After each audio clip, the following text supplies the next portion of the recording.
안녕하세요. 안녕하세요. 대터의 주간 환율 전망이 돌아왔습니다. 이번 주에는 맞췄죠?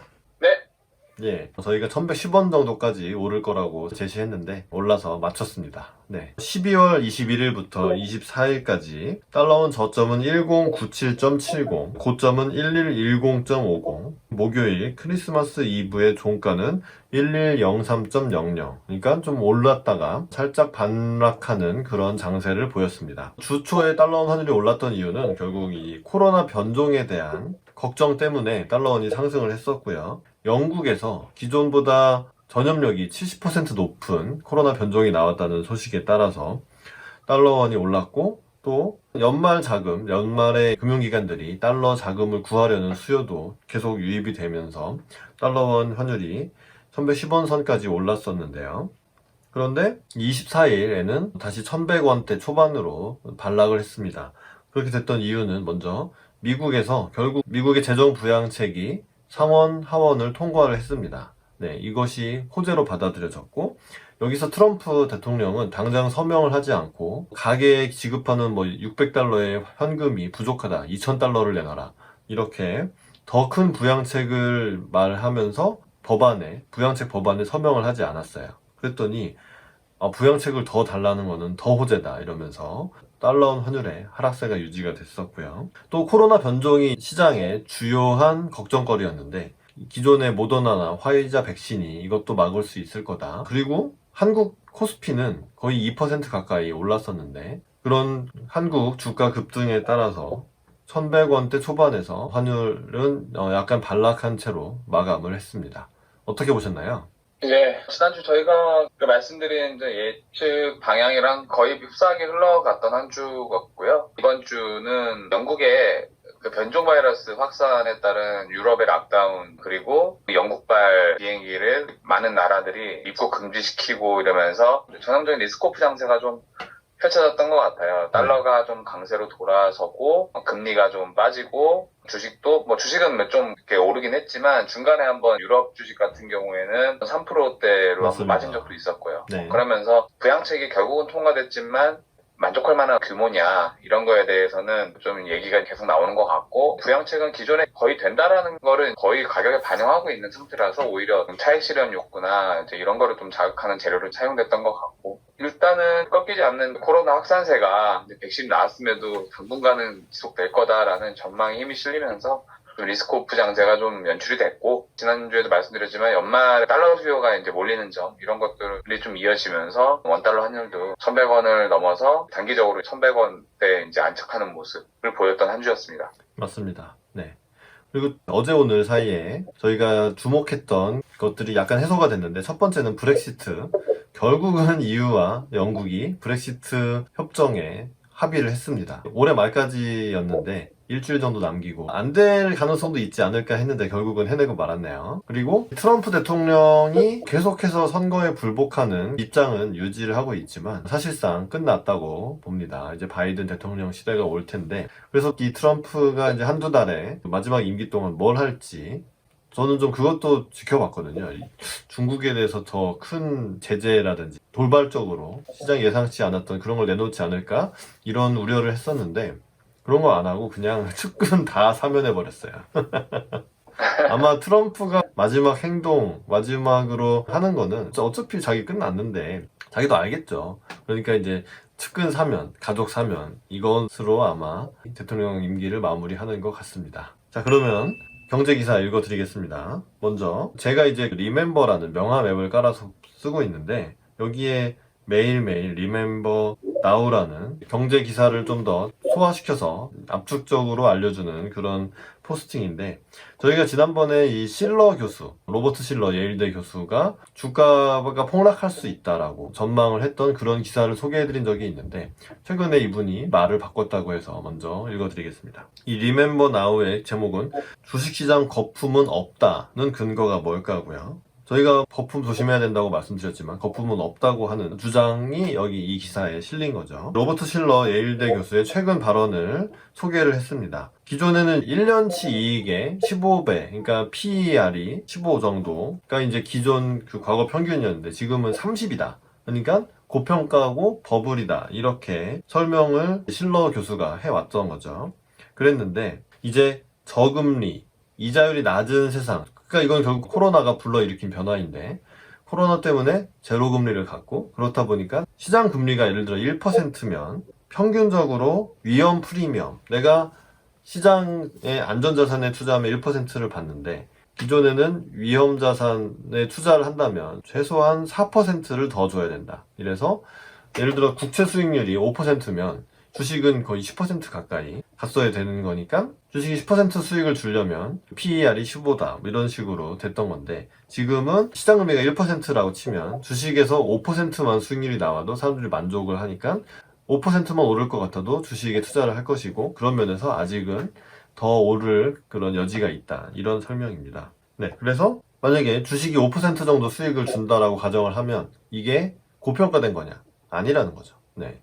이렇기 때문에 버블이 아니다라고 실러 교수가 말을 바꿨다는 건데 근데 이제 이거의 말미에 약간 섬찟한 반론이 있습니다. 뭐냐면 첫 번째는 망하지 않는다. 자, 저금리라는 것은 어쨌든 내가 돈을 빌려줘요. 그럼 상대방이 망하지 않으니까 돈을 갚을 테죠. 네. 돈이 많이 풀려 있으니까 회수할 가능성이 높아졌고 그런 면에서 고금리를 굳이 요구하지 않는 겁니다. 그런데 만약에 뭔가가 망하기 시작하면 그러니까 부채 상환이 원활하게 이루어지지 않게 되면 즉 유동성 함정, 유동성을 아무리 풀어도 경기가 살아나지 않아서 결국 망할 놈이 망해서 부채 상환을 못하게 된다. 이렇게 불경기, 영원한 불경기, 해소할 방법이 없는 그런 영원한 불경기에 빠질 수도 있는 그런 미지수가 있고 이 경우에 주식은 매우 위험한 자산이 될 수 있다는 게 첫 번째 반론이고요.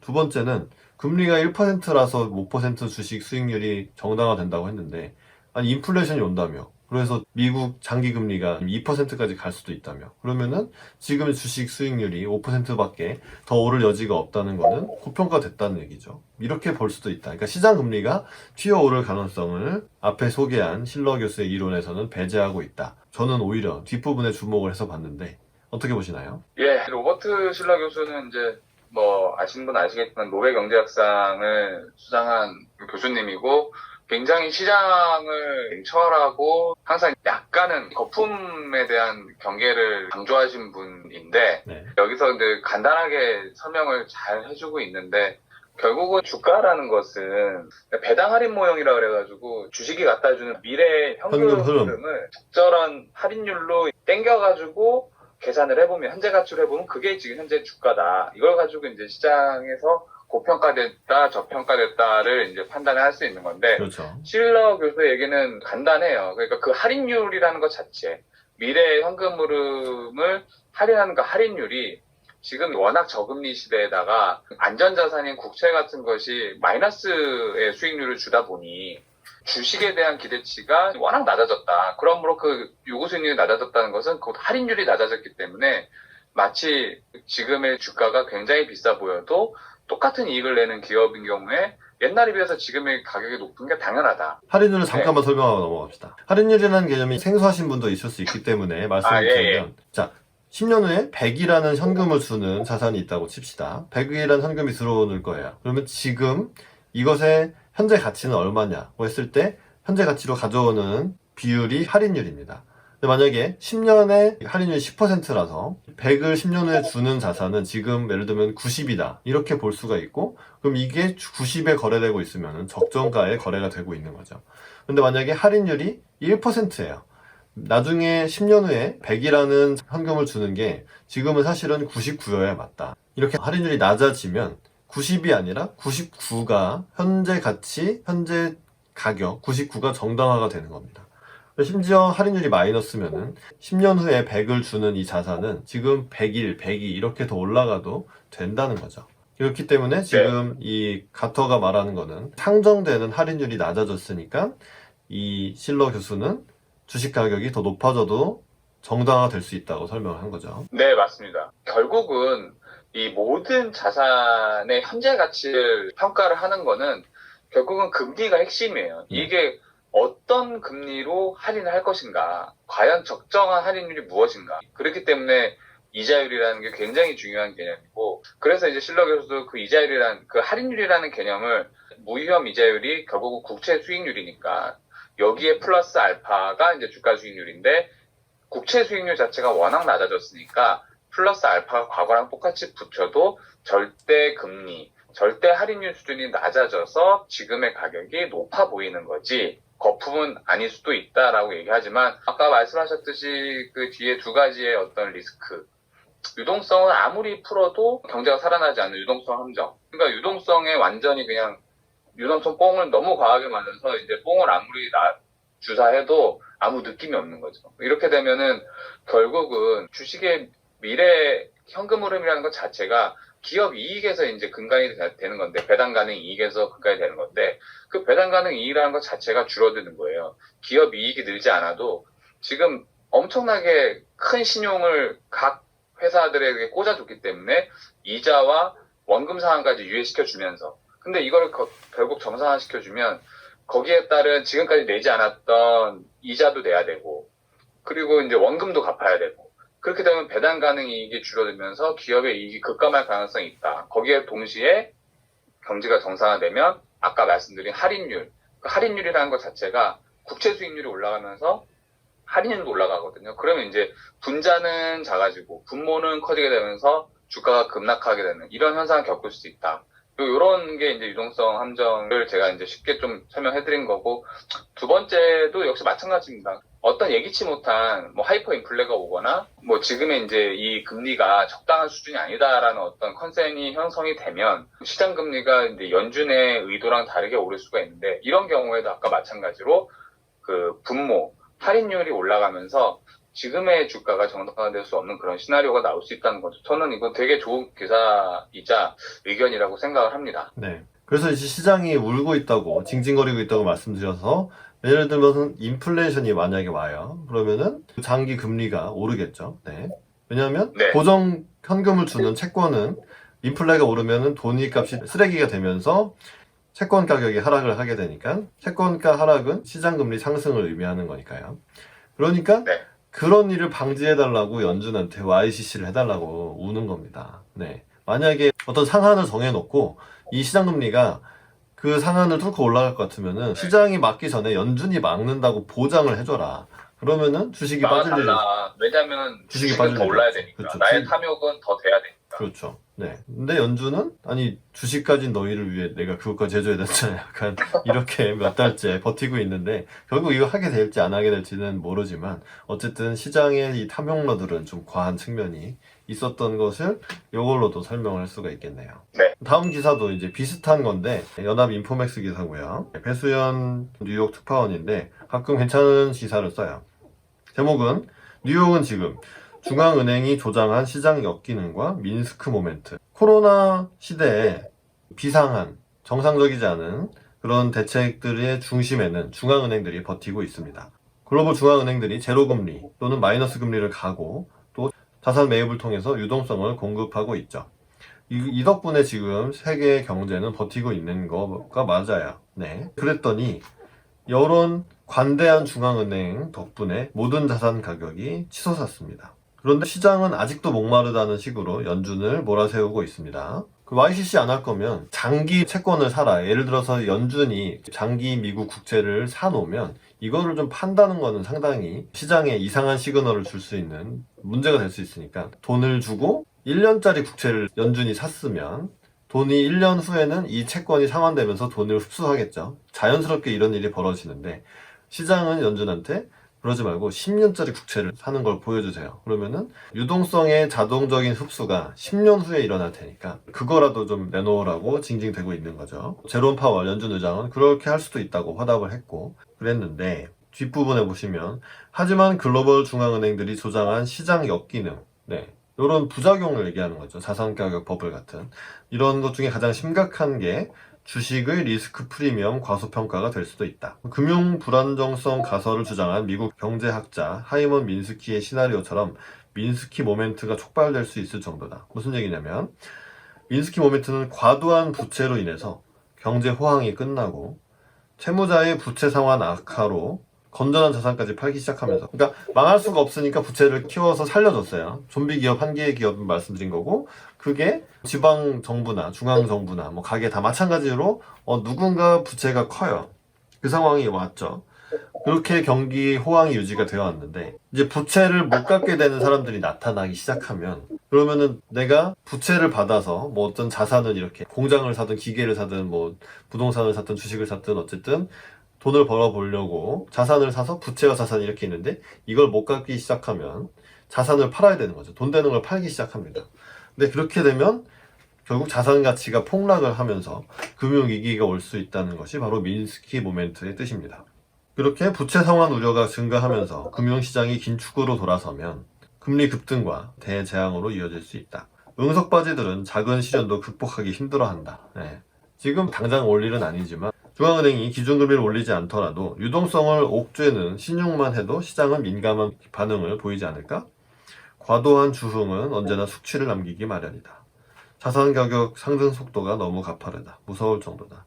매우 동의하는 기사인데 어떻게 보시나요? 예, 좀 전에 저희가 그 실러 교수 얘기하면서 말씀드린 내용이랑 거의 뭐 비슷한 내용이고, 엄청난 자산 가격 상승세를 보이고 있죠. 코스피도 2,800을 넘었죠. 중한 그 몸집의 삼성전자가 장중에 막 5% 이상 오르면서 2,800 위로 이제 안착을 하고, 물론 뭐 그동안은 워낙 장기간의 박스피였기 때문에 과연 코스피의 적정 수준은 어느 정도 수준이냐라는 거에 대한 논란은 항상 있었지만, 글쎄요, 저는 그런 것 같아요. 연준이 움직일 수 있는 입지를 스스로 좁혀놓은 꼴이 돼버려서, 물론 선제적이고 과감한 조치는 너무 좋았어요. 3월 달에 위기를 극복하는 데 큰 도움이 됐지만, 그 2023년까지 현재 제로 수준의 금리 유지하겠다라고 공언할 필요까지는 없었는데, 결국은 그 멘트가 제가 볼 때는 지금 현재 유동성 장세에 부스터를 달아준 아주 결정적인 계기가 됐다고 보거든요. 근데 저는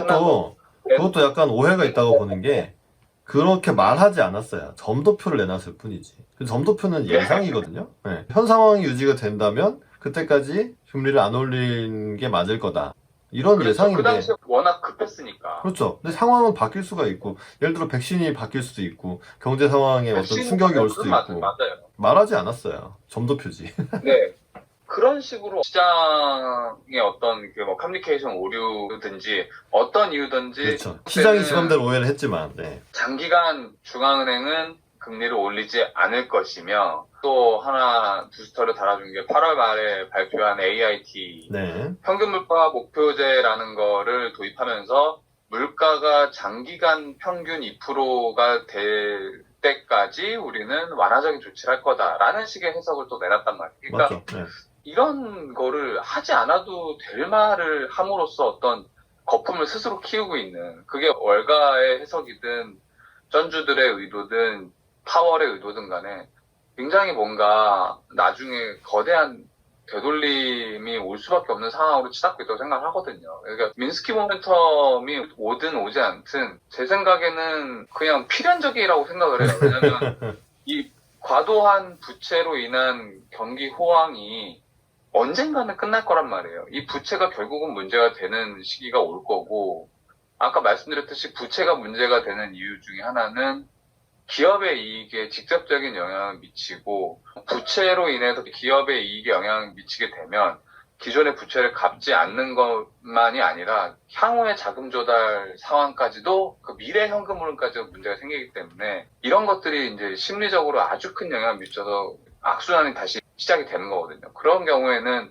과연 이렇게까지 오르지 않았으면 더 한번 다지고 갈 기회가 있었음에도 불구하고 뭔가 돌이킬 수 없이 녹박구하는 어떤 이런 장세를 보면서 제가 뭔가 시장을 잘못 보고 있는 건지, 아니면은 너무 비관적인 건지, 아니면 진짜 세상이 이상하게 돌아가고 있는 건지 좀 헷갈리긴 하지만 저는 일단 제 생각을 좀 믿고 있습니다. 네, 저희가 곧버스 뭐 이런 걸 타기 시작한 게, 왜냐면 코로나가 안 끝나고 백신은 어떻게 될지 모르지만 어쨌든 2021년의 이야기처럼 들렸었고, 이게 지속 가능한 상황이냐. 중앙은행은 돈을 계속 풀고 사람들은 계속 유동성 뽕에 취해서 계속 가고, 코로나는 잡히는 게 아니라 다시 확산을 하기도 하고 재정 부양책도 계속 지지부진. 하지만 어쨌든 연준이 중앙은행들이 자산 가격 급등 이런 부작용이 있었지만 어쨌든 실물 경제 위기까지 전이되는 것은 막았어요. 그건 정말 칭찬할 만한 일입니다.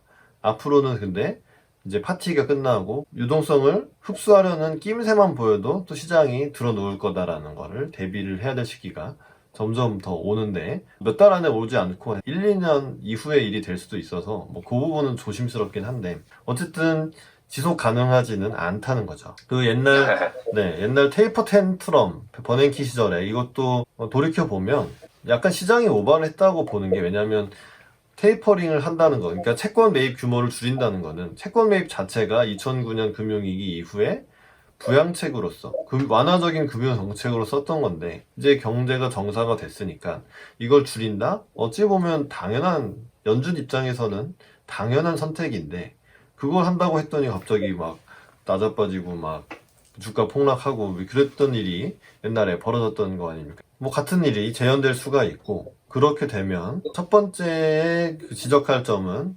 코로나가 딱 터졌을 때도 오지 않았던 금융위기가 그때서는 마침내 올 수도 있다라고 생각을 하고 그래도 두 번째로 다행인 점은 옛날 그 서브프라임 모기지 사태가 터졌을 때 여기에 확 기름을 부은 게 리만 브라더스가 망할 수도 있다 이거였거든요. 그러니까 금융기관 하나가 망하게 되면 되게 큰일인데 그 이후에 미국의 볼커룰이나 이런 여러 가지 금융 규제를 통해서 금융회사가 이런 파생 상품에 얽혀서 망하게 되는 일은 상당히 각국 규제 당국이 막아놨어요. 그런 점은 다행이긴 해서 불이 확 번지지는 않을 수는 있습니다. 그런데 이제 이렇게 뚝배기처럼 달궈졌던 게 한두 군데 기업이 망한다고 해서 금융위기가 오진 않겠지만 좀 이게 심각하게 많이 망하는 상황이 만약에 온다면 결국 불경기는 그런 상황을 만들어낼 수 있기 때문에 그런 면에서는 금융위기가 올 수도 있다라고 저는 보는 거죠. 네. 자, 그러면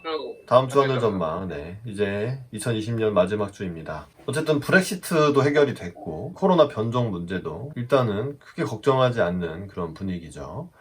그래서 코로나가 퍼지지만 확산이 많이 되고 있지만 우리가 1년, 2년 살 게 아니니까 결국은 이거를 제어할 수 있다는 측면에서 계속해서 가고 있고 그래서 이제 1080원대를 찍고 반등했던 달러원 환율은 워낙에 연말에 수출업체들의 달러 매물도 나올 수가 있고 그리고 이제 금융기관들의 달러 수요라는 것도 뭐 12월 중순쯤에 해결이 되고 나면 다시 여기 잦아듭니다. 지금까지도 못했다는 건 말이 안 되기 때문에 해결을 했을 거예요. 그러면은 다시 이제 환율은 하락하는 국면으로 가면서 12월을 마무리할 수 있겠다고 싶습니다. 그렇게 봐서 저는 달러 환율 저점 1090원, 고점은 1107원 해서 1100원대 아래로 내려가는 장세를 전망하겠습니다. 어떻게 보시나요? 예, 다음 주는 연말 북클로징을 이미 한 곳이 대부분이고 은행들도 12월 30일에는 이제 그죠. 외환시장이 열리지 않고 네. 한가한 장세가 될 것 같습니다. 한가한 장세가 될 것 같고 일단은 브렉시트가 합의된 거에 대한 내용을 조금 가격에 반영을 해야 된다는 측면에서는 조금 하락 우위 쪽이 맞지 않느냐. 또 연말 레고도 나오면서 달러 매도가 좀 나올 것 같고요. 1100원 위에서는 내년도에 추세적인 달러 약세를 보는 하우스들이 여전히 많기 때문에 일단 1100원 넘었을 때 급한 달러 매도 물량을 좀 해결하자. 이런 고점 매도 물량이 좀 나올 수 있다. 이렇게 해서 저도 약한 달러 매도 우위에 좀 한가로운 장세 예상이 되고요. 저는 한 1093원에서 1112원 정도로 달러 강세가 조금 이제 되돌림 보일 수 있다. 뭐 이 정도 예상을 해보겠습니다. 네. 자, 지금 코로나 한국 상황도 뭐 1200명 가고 뭐 그래서 걱정이 많으신데, 건강 유의하시고, 코로나 조심하시고, 우리가 이 위기를 꼭 곧 극복할 수 있기를 바라겠습니다. 또 성투하시기를 바랍니다. 저희 도움이 되셨으면 구독도 눌러주시고, 좋아요도 눌러주시고, 댓글도 달아주시면 저희에게 큰 도움이 되겠습니다. 부탁드리고요. 저희들의 의견은 개인 의견이고 저희들이 다니는 각각의 은행과는 아무런 상관이 없습니다. 투자는 여러분 개인의 판단에 의해서만 하시는 것이고 저희들의 의견은 꼭 참고만 해주시기를 부탁드리겠습니다. 그러면 대터의 주간하는 전망은 다음 주에 다시 돌아오겠습니다. 시청해주셔서 감사합니다. 감사합니다.